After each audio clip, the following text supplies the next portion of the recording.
Madam, হুম। আসবো? আসো। এই যে, ম্যাডাম আপনার চা। আমার জন্য চা নিয়ে আসছো? হ্যাঁ ম্যাডাম, আপনি তো বললেন আমার হাতে চা নাকি আপনার খুব ভালো লাগে। আসলেই তোর হাতে অনেক জাদু আছে, চাটা অনেক টেস্ট। ম্যাডাম, একটা সত্যি কথা বলি, হুম। আপনাকে না আজকে খুব সুন্দর লাগতেছে। এই বলিস কি? তাই? এখানে বস। এখানে বসবো? হ্যাঁ, বস। স্যার দেখলে রাগ করবে না? আরে স্যার বাড়িতে নেই। শুধু কি আমাকে সুন্দর লাগতেছে, নাকি আমার সব কিছুই সুন্দর লাগতেছে? ম্যাডাম, আমি আপনার বাড়ির কাজের ছেলে, আমি কি ওইভাবে নাম ধরে বলতে পারি?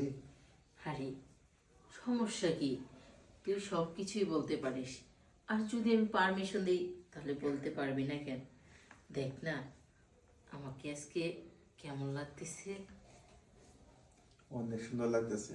ম্যাডাম, আর একটা কথা কি, যে যে জিনিস দেখতে ভালো হয় সেই জিনিস নাকি খাইতেও ভালো হয়। আমিও তো সেটাই বলি, যে জিনিস দেখতে ভালো হয় ওই জিনিস খাইতেও ভালো হয়। আর এত সুন্দর জিনিস তোর জন্যে খুলে রেখেছি, তুই যদি মধুতে ভ্রমর হয়ে না আসিস, এই মধু তো শুকিয়েই যাবে। ম্যাডাম, আমি কি স্বপ্ন দেখতেছি নাকি বাস্তব? আরে না, স্বপ্ন না, সবই বাস্তব। একটু শুয়ে দেখি। হ্যাঁ, আমাকে ভালো করে শুয়ে দেখতে পারিস। হ্যাঁ ম্যাডাম, সত্যি তো। ম্যাডাম, আপনি আমার ম্যাডাম হয়ে কাজের ছেলের পাশাপাশি বসছেন, আমি তো ভাবতেই পারতেছি না। আরে এখানে অবাস্তব কিছুই না, ভাবার মতোই কিছু না, শুধু তোকে আমার ভাল লাগে এটাই। আর তুই কাজের ছেলে তাতে কি? তুই তো একটা পুরুষ মানুষ, আর তুই তো একটা ইয়াং স্মার্ট ছেলে। তোকে দেখার পরে না আমার জানি কেমন কেমন লাগে। ম্যাডাম, কি যে বলবো, আপনার বাড়িতে যখন থেকে কাজে আইছি তখন কেন জানি মনে হয় আমি স্বর্গে সুখে আছি। সব কিছু যেন কেমন ভালো লাগে। শোন, আসলে তোকে আনতে আমার অনেক কষ্ট হয়েছে। তোর ছাড়, বাসায় কিছুতেই কাজের লোক আনবে না। আর সে সবসময় মেয়ে লোক আনতে চায়, বলে কি যে মেয়ে মানুষ নিয়ে আসবো, সংসার সব কাজ করে দেবে। আমার তো সংসারের কাজের দরকার নেই, আমার তো ওই কাজের দরকার। মেয়ে মানুষ আসলে আমি কি করব?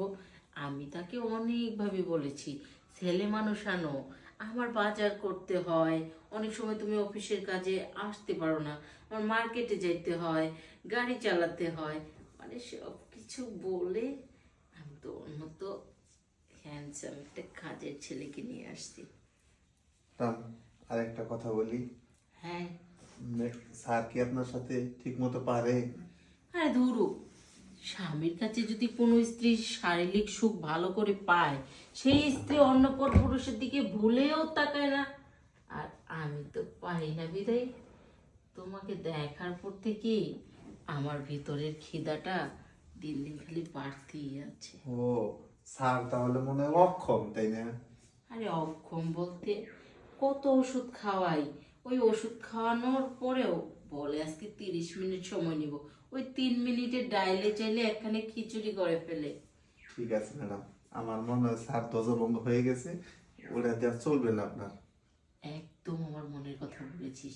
আর চলবে না, না চললেই তো ভালো, তুই চালাবি। আয় না, চালিয়ে দে।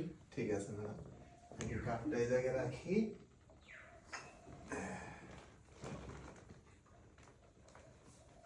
স্যার আসার আগে স্যারের বিছানার কাজটা করে দিই।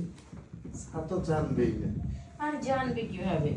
চার দলের মাঝখানে তুমি আর আমি। আসো। ঠিক আছে। আজকে কিন্তু তুমি আমাকে মন ভরে আদর করবে, কারণ আমার অনেক খিদা। এই খিদা তোমার সাহেব মেটাইতেই পারে না।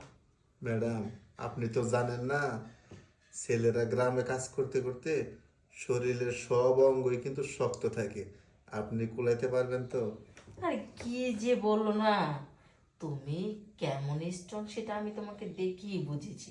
আর তোমার যদি লোড আমি নিতেই না পারি, তাহলে তোমাকে কি বিছানায় নিয়ে আসছি? তুমি দেখো না আমাকে দিতে পারো কিনা। মিষ্টি, তোরে দিয়ে আমি আমার কাজটা সারিয়ে নেব। দেরি করিস না, আয়। মিষ্টি, কি বলছো? কি বলছো? আমি ধ্বজভঙ্গ হয়ে গেছি, আমি তোমার সুখ দিতে পারি না, আর তার জন্য তুমি বাসার কাজের ছেলেরে বিচারে নিয়ে আসছো? সি সি সি সি সি। আমি আনিনি, ও ও জোর করে আমার কাছে আসছে। দেখো, স্যার আমি চা নিয়ে আসছি। যা তুই এখান থেকে বেরো।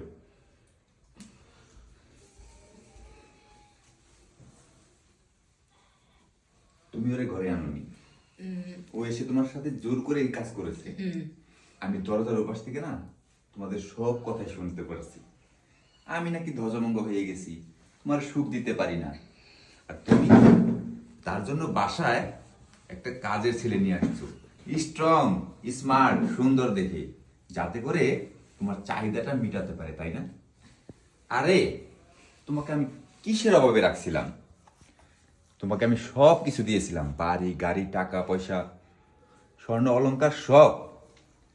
তারপরেও তুমি আমাকে রেখে তুমি একটা কাজের ছেলের সাথে বিছানা বেড শেয়ার করতেছো। আমিও তো পারতাম অন্য কোনো মেয়ের সাথে থাকতে, কই আমি তো যাইনি। আরে তুমি যাবা কিভাবে? তুমি নিজের ঘরে বউকেই সুখ দিতে পারো না, নিজের বউয়ের শান্তি মেটাতে পারো না, তুমি অন্য মেয়ে মানুষের কাছে যাবে? ওখানে গেলে শুধু টাকাটাই নষ্ট করবে। ওইসব মেয়ে মানুষটা তো তুমি পারো কি পারো না ওগুলো যাচাই করবে না, তাদের দরকার টাকা। আর আমার টাকা দরকার না, আমার তোমাকে দরকার, তোমার ভালোবাসা দরকার। আর তার জন্যই আমি ডাক্তারের কাছে রেগুলার যাই। ডাক্তার আমাকে কি বলেছে জানো? ডাক্তার বলেছে যে আপনার 3 মাসে একটা কোর্স করতে হবে, আর এই কোর্সটা সম্পূর্ণ হলে আপনি আগের অনেক ভালো সময় নিতে পারবেন, আপনার বউকে ভালোভাবে তৃপ্তি দিতে পারবেন, সুখ দিতে পারবেন। আর তুমি এই 3টা মাস আমাকে সময় দিতে পারলে না, কি করছো? বাসার কাজের ছেলেকে নিয়ে তোমার চাহিদা মেটাচ্ছ। ছি ছি ছি, আমি তোমার কাছ থেকে এটা কখনো আশা করিনি, তোমার কাছ থেকে আমি এটা কখনো আশা করিনি। দেখো, আসলে আবেগে পড়ে এগুলো করে ফেলছি, কারণ নিজের মনটাকে বোঝাতে পারিনি। ক্ষমা করে দাও। আর তুমি তো জানোই আমি তোমাকে অনেক ভালোবাসি, কিন্তু কথাই আছে না, মাথায় যখন ভূত চাপে তখন অনেক কিছুই মনে হয়। ঠিক আছে, বাসার কাজের ছেলে দরকার নেই, কাজের ছেলেকে আমি আজই বিদায় দিয়ে দেবো।